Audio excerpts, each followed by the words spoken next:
Doctor, துர்காவை அந்த நிலையில பார்த்து ரொம்ப அதிர்ச்சி ஆயிட்டேன். அவளை உயிரோட மீட்டு கொடுத்துருக்கீங்க. ரொம்ப நன்றி டாக்டர். டாக்டர், உங்க ஃபீஸு? பசியோட இருக்கிறவங்களுக்கு அன்னதானமா கொடுத்துருங்க. Thank you doctor.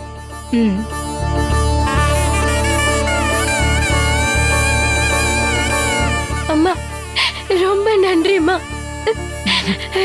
நீ நல்லா இருக்கணும். நீ எப்பவும் நல்லா இருப்ப.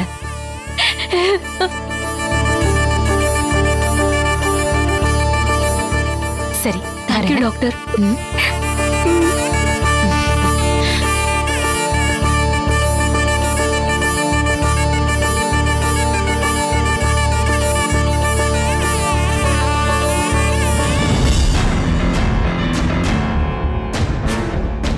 கோகிலா, என்ன இது? அம்மனே அவதாரம் எடுத்து வந்தாலும் துர்காவை காப்பாத்தவே முடியாதுன்னு சொன்ன ஒரு பொம்பளை டாக்டர் வந்து ஊசிய போட்டு உடம்பு முழுக்க தடவி விட்டு பொழைக்க வச்சுட்டு போகுது. ஏய், இவ்வளவுதானா உன் மருந்துக்கான பவரு? அதான் எனக்கும் புரியல அண்ணியாரே. பெரிய ஆஸ்பத்திரியில சேர்த்திருந்தா கூட இவளை பொழைக்க வச்சிருக்க முடியாது. ஒருவேளை லட்சக்கணக்கில் செலவு பண்ணி பெரிய அளவுல வைத்தியம் பார்த்திருந்தாலும் பொழைக்க வைக்கிறதுக்கு மாச கணக்காகும். நீங்க சொன்ன மாதிரி ஊசி போட்டா அப்படியே உடம்பெல்லாம் தடவி கொடுத்தா அப்படியே அவ முழிச்சிட்டாளே. இந்த அம்மா வெறும் டாக்டர் இல்ல, இவங்க கிட்ட ஏதோ சக்தி இருக்கு. டாக்டர் அம்மா ஒரு நிமிஷம். சொல்லுங்க. இல்ல, சத்யா சொன்ன மாதிரி உங்களை நான் பார்த்ததே இல்லையே. உங்க பேர் என்னன்னு சொன்னீங்க? விசாலாட்சி. ஓ, எங்க படிச்சீங்க? எந்த ஆஸ்பத்திரியில வேலை பார்த்துட்டு இருக்கீங்க? படிச்சது காசியில, வேலை காஞ்சிபுரத்துல. ஓ, கோகிலாமா, சொல்லுங்க. நாம நினைக்கிறதெல்லாம் நடக்கறதில்ல, நடக்கறதெல்லாம் நினைச்ச மாதிரி இல்லாம கைமீறி போயிடுது. அதுக்காக கவலைப்படாதீங்க. நினைக்கிறதுக்கும் வேற மாதிரி நடக்கிறதுக்கும் இப்படி எல்லாத்துக்கும் ஒரு காரணம் இருக்கும். அந்த காரணம் என்னன்னு இப்ப வேணா உங்களுக்கு புரியாம இருக்கலாம், ஆனா கூடிய சீக்கிரம் உங்களுக்கு புரியும். வரேன்.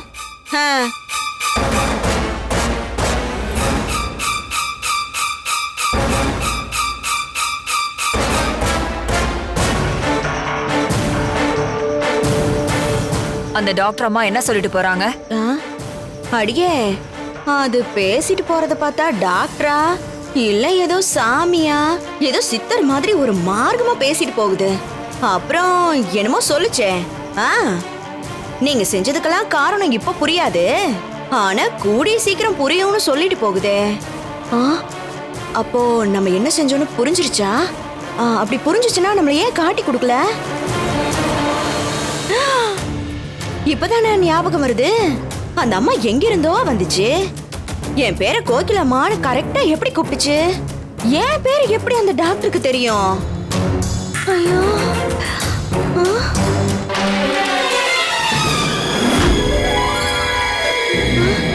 காணோம்.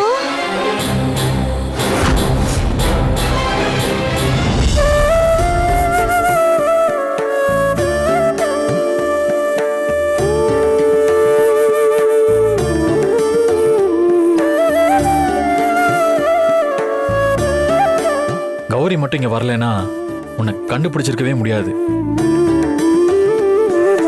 இந்நேரம் நீ உயிரோட இருந்திருப்பியான்னு கூட தெரியாது. ஆமா துர்கா, அந்த ரூம்குள்ள உன்னை யாரு போக சொன்னா?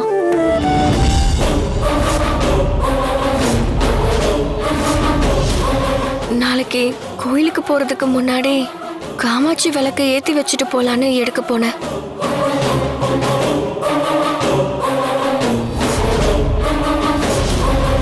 ஆனா அங்க என்ன நடந்துச்சு, எப்படி நான் மயக்கமான ஒன்னும் புரியலக்கா.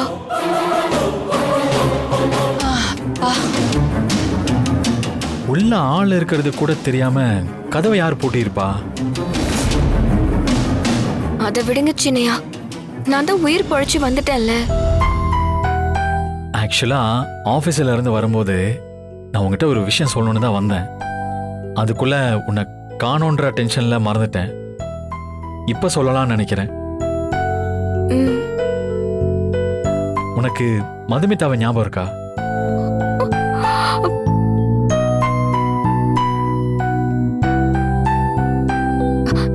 டைவர்ஸ் கேட்டு வந்த பொண்ணு தானே. அவளால ஏதாவது பிரச்சனையா? அதுக்காக என்ன திட்ட போறீங்களா? ஏய், ஒன்றும் இல்லை. எப்பவுமே உன்னை திட்டிகிட்டே இருக்கிறவன்னு உன் மனசுல பதிஞ்சிருச்சுல. ஆக்சுவலா நான் வந்தது உன்னை விஷ் பண்றதுக்காக தான்.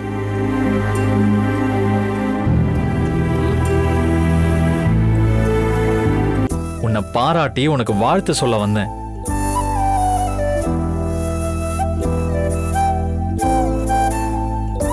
எதுக்கு சின்னையா? மதுமிதாவை புருஷனோட அவ அப்பாவையும் கூட்டிட்டு வந்திருந்தா.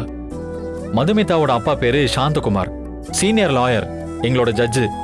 பல வருஷமா பார் கவுன்சிலோட தலைவரா இருந்தவர். ஆக்சுவலி அவரு என்னோட மானசீக குரு. நான் இப்போ பார் கவுன்சிலோட தலைவரா இருக்கிறதுக்காக என்னை வந்து பாராட்டிட்டு மதுமிதாவுக்கு டிவோர்ஸ் வாங்கி கொடுக்காம அவளை அவ புருஷன் கூட சேர்த்து வச்சதுக்காக என்னை பார்த்து நன்றி சொல்ல வந்திருந்தாரு. ஆக்சுவலி அந்த பாராட்டு உனக்கு சேர வேண்டியது.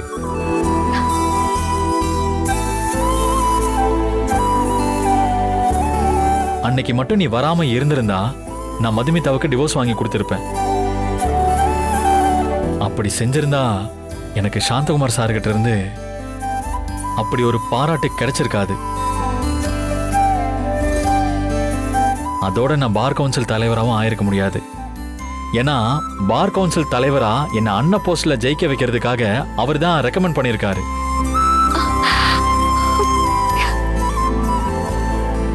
மதுமிதாவையும் அவ புருஷனையும் நீ சேர்த்து வைக்கலனா அவர் எதுக்கு என்ன ரெக்கமெண்ட் பண்ணிருக்க போறாரு? சோ நான் பிரசிடென்ட் ஆனதுக்கு காரணமும் நீதான்.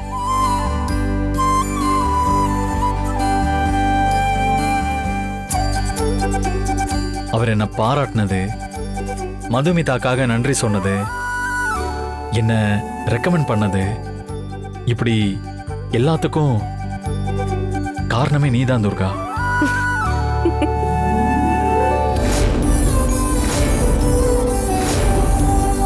இந்த நல்ல விஷயத்த உன்னை பார்த்து சொல்லலாம் தான் வந்தேன். அதுக்குள்ள இந்த மாதிரி ஆயிப்போச்சு. அவர் எனக்கு சொன்ன நன்றிய நான் உனக்கு சொல்றேன். ரொம்ப தேங்க்ஸ் துர்கா. எதுக்கு சின்னையா இதெல்லாம்? எனக்கு போய் நன்றி எல்லாம் சொல்லலாமா? நீங்க எனக்கு செஞ்சதுக்கெல்லாம் காலத்துக்கும் உங்களுக்கு நான் சேவக பண்ணணும். என்ன கோகிலா இது? கதை வேற ரூட்ல போகுது. பொறுங்க அண்ணியாரே, பேசி என்ன முடிவுக்கு வராங்கன்னு பாப்போம். துர்கா, இப்போ உன் உடம்பு இருக்கிற கண்டிஷன்ல இந்த விவாகரத்து ஃபங்க்ஷனை நடத்தணுமா?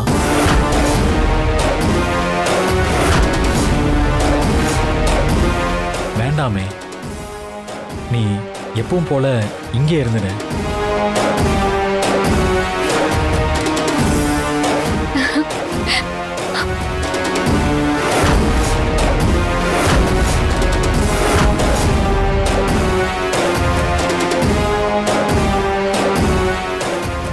இல்ல சின்னையா, ஏற்கனவே முடிவானபடி நாம அம்மன் முன்னாடி, ஊர் ஜனங்க முன்னாடி நாம பிரியறதுதான் நல்லது.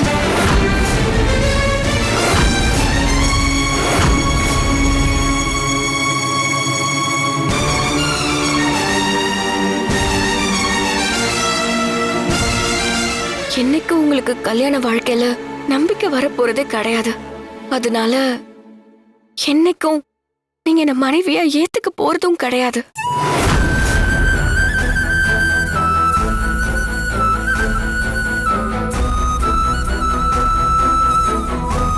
உங்க மனைவியா இல்லாம நான் இங்க இருந்து என்ன பிரயோஜனம்?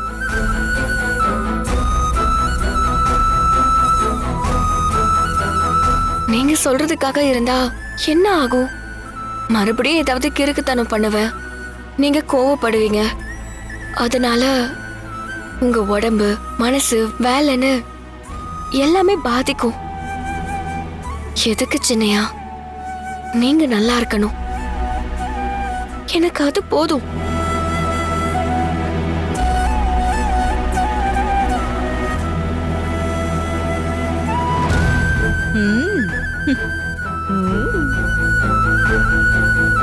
நாளைக்கு விசேஷம் நடக்கிறபடி நடக்கட்டும்.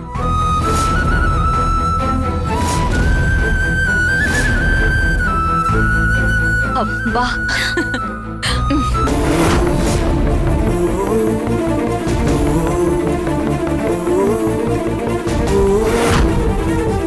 சித்தப்பா, ஐயா அசோகா. ஐயா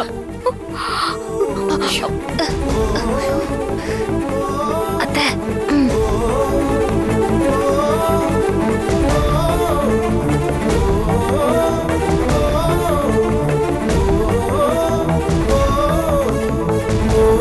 அப்பா என் புள்ளைய விட்டுட்டு போறேன்னு அவளே ஒத்துக்கிட்டா.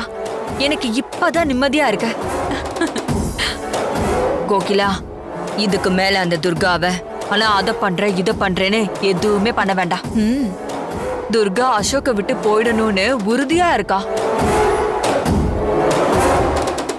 அவன் கூட சேர்ந்து வாழ்றதுக்கு சதி பண்ற மாதிரி எனக்கு தோணல. அவளோட ஆசைப்படியே நடந்து முடியட்டும்.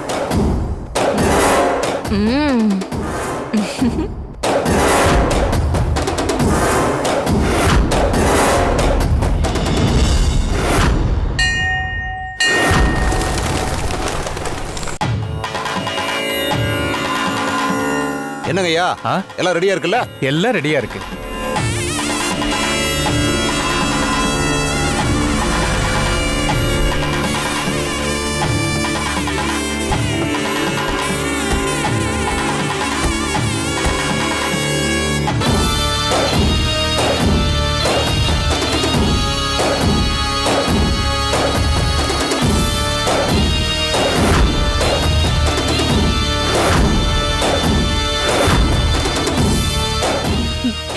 எப்படி?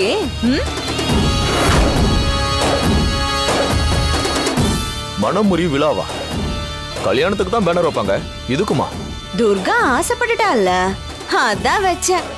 எப்படி உன் அத்தையோட கைங்கரியம்?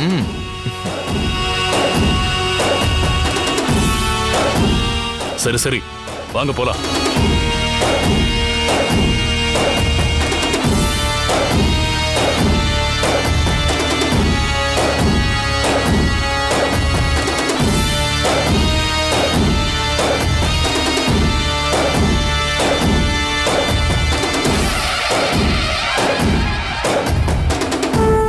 அப்பா, நாங்க போய் அசோக பார்த்துட்டு வரோம். போயிட்டு சீக்கிரம் வா.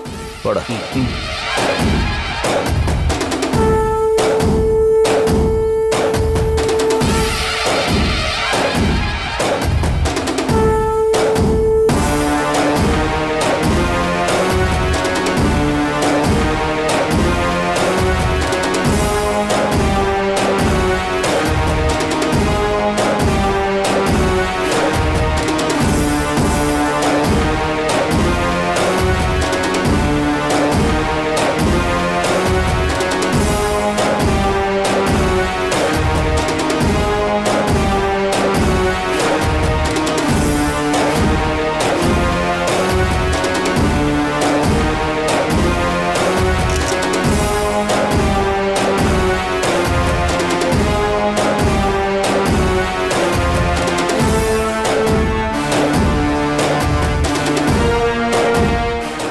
மேடம், நான் அசோக்க போய் பார்த்துட்டு வந்துடுறேன். போயிட்டு வா.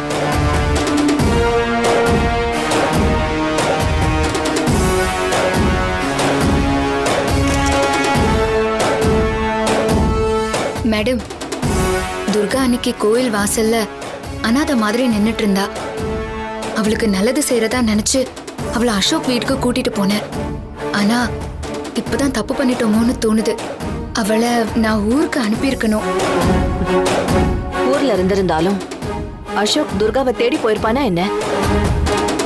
மனமுறிவு விழான்னு கோயில ஏற்பாடு பண்ணிருக்கன்னு துர்கா பத்திரிக்கை கொடுத்தப்ப கூட நான் அதை சீரியஸா எடுத்துக்கல. ஆனா துர்கா இந்த அளவுக்கு கொண்டு வந்து நிறுத்துவான்னு நான் கனவுல கூட நினைக்கல. இப்படி ஒரு விழாக்கு சாட்சியா நாமளும் வந்திருக்கோம்னு நினைச்சா ரொம்ப வேதனையா இருக்கு மேடம்.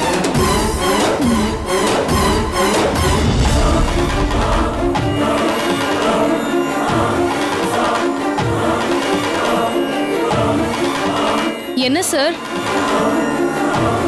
இப்ப சந்தோஷமா? இதெல்லாம் கல்யாணத்துக்கு முன்னாடியே யோசிச்சிருந்தா துர்காவோட வாழ்க்கையாவது நல்லா இருந்திருக்கும்.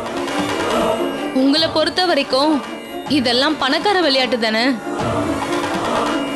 அந்த விளையாட்டுல ஒரு மனசு, ஒரு லைஃப் பாதிக்க போகுதேன்னு நீங்க யாருமே ஃபீல் பண்ண மாட்டீங்கல்ல?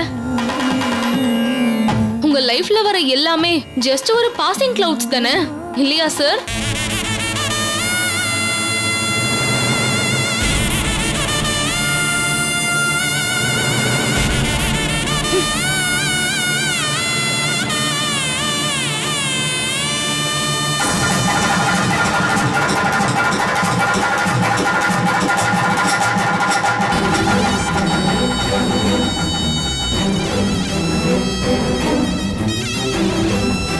இந்த விஷயம் எப்ப எனக்கு தெரிஞ்சதோ அப்பவே இது நடக்க கூடாதுன்னு நான் நம்ம மாசாணி அம்மன் கிட்ட வேண்டுதலை வச்சிருந்தேன்.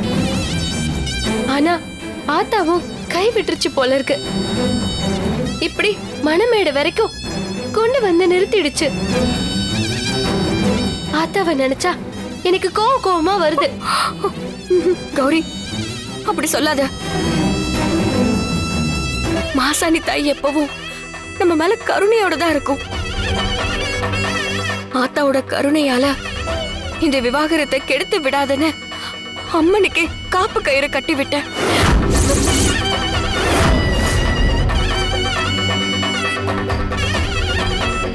என்ன சொல்ற துர்கா? ஆமா கௌரி, எனக்கு கல்யாணம் பண்ணதுல சின்னையாவுக்கு சந்தோஷம் கிடையாதாம். நான் அவரை விட்டு விலகிட்டேனா அவரு நல்லா இருப்பாருல்ல. எனக்கு நல்லது பண்றேன்னு ஆத்தா இந்த விவாகரத்தை நடக்க விடாம பண்ணிருச்சுன்னா என்ன பண்றது? அதுக்குதான் ஆத்தாவையே அசைய விடாம காப்பு கயிறை கட்டிட்டேன்.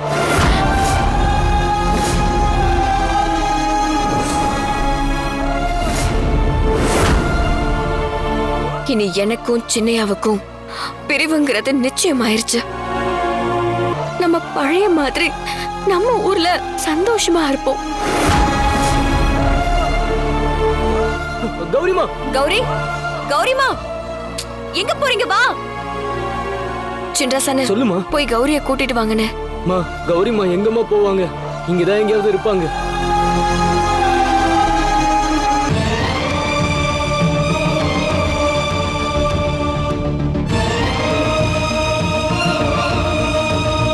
டே அசோக், நீ ஒத்துக்கிட்டு தானே இந்த ஃபங்க்ஷன் நடக்குது, அப்புறம் ஏன்டா நல்லா இருக்க? ஆஹா இல்லண்ணே. டேய் அசோக், அவசரப்பட்டு ஒத்துக்கிட்டமேனு ஃபீல் பண்றியாடா? அசோக், உனக்கு துர்கா சத்தியமா செட் ஆக மாட்டா.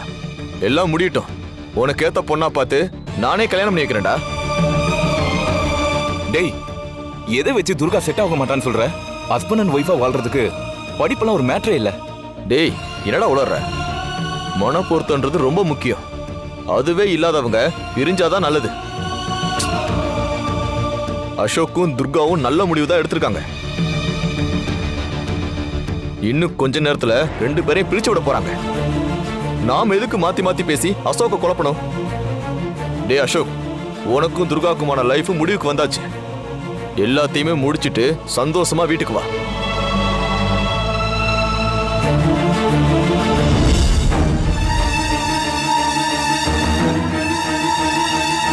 துர்கா, கோர்ட்டு டைவர்ஸ்னு போயிருந்தாலாவது கேஸ 1 வருஷத்துக்கு மேல இழுத்திருக்கலாம். அதுக்குள்ள மனசு மாறி அசோக்கும் உன்னை ஏத்துட்டு இருந்திருப்பான். அவசரப்பட்டு எல்லாத்தையும் கெடுத்துட்டியே. துர்கா, என் கண்ணை பார்த்து சொல்லு, உன் புருஷனை பிரிஞ்சு போயிடணும்னு நீ மனசார ஆசைப்படுறியா சொல்லு?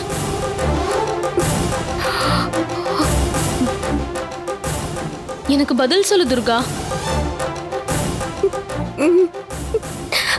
அப்புறம் எதுக்காக அவசர அவசரமா இந்த பிரிவுக்கு ஏற்பாடு பண்ண? ஒரு விஷயம் தெரியுமா? மதுமிதாவை அவ புருஷனோட சேர்த்து வச்சு அதனால அசோக்குக்கு பார் கவுன்சில்ல தலைவர் பதவி கிடைச்சிருக்குன்னு அவங்க சொன்னப்பவே அவன் உன் விஷயத்துல தப்பு பண்ணிட்டதா ரொம்பவே ஃபீல் பண்ணான். எதுக்காக இவ்ளோ பிடிவாதம் பிடிக்கிற? கொஞ்சம் பொறுமையா இருந்திருந்தா அவன் உன்னை மனைவியே ஏத்திருந்திருப்பான்ல. சின்னையா ஒண்ணு என் மேல இறக்கப்படுவாரு, இல்ல கோவப்பட்டு திட்டுவாரு. மத்தபடி மனைவியா ஏத்துக்குவாருங்கிற நம்பிக்கை இல்ல. அப்படி நம்புறதும் தப்புதான். அதுக்கான தகுதி எனக்கு இல்ல. அதுதான் நிஜமும் கூட. அவர் பொண்டாட்டியா இல்லாம எதுக்கு அவர் கூட வீட்டுல இருக்கணும்? இனிமேல் அவரு நிச்சயமா நிம்மதியா இருப்பாரு. அப்போ உன்னோட வாழ்க்கை?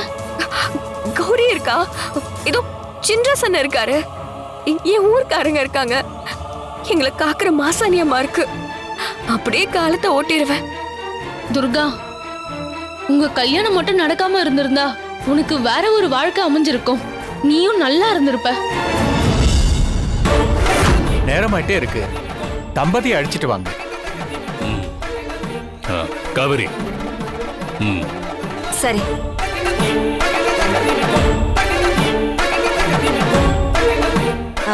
வீணா, நீ போய் அசோக்க கூட்டிட்டு வந்துரு. சரிம்மா. சரி, வாங்க நீ போலாம்.